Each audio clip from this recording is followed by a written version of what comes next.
ஏர்வாடி இங்கே இருக்கக்கூடிய தர்காவும் அங்கே பேய் ஓட்டுறதும் எல்லாருக்குமே தெரியும்.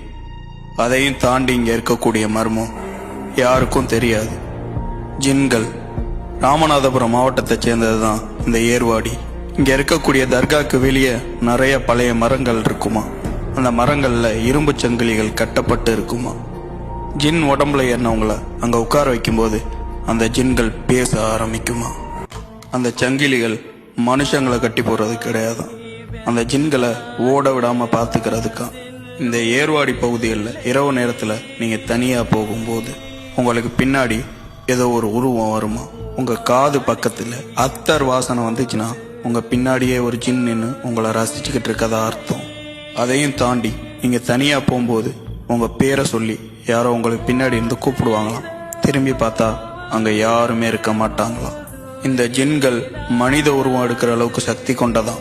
இந்த ஏர்வாடி கடலோர பகுதிகளில் இரவு 2 மணிக்கு மேலே தீப்பிழம்பு மிதந்து கடற்கரையை நோக்கி வருமா.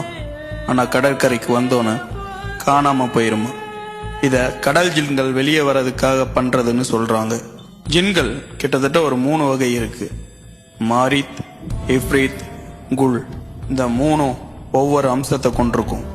மாரித் இதுதான் கடலுக்குள்ள இருக்கக்கூடிய ரொம்ப சக்தி வாய்ந்த ஜின்னு சொல்றாங்க.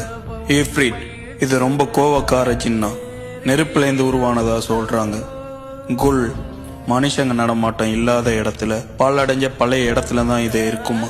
மனுஷங்களை இதுக்கு ரொம்ப பிடிக்குமா. நான் ஜின்னை பத்தி பேசலான்னு முடிவு பண்ணி தேடும்போது நிறைய இன்ட்ரெஸ்டிங்கான நியூஸ்லாம் கிடைச்சிருக்கு. நிறைய உண்மை சம்பவங்களும் கொடூரமான கதைகளும் கூட கிடைச்சிருக்கு.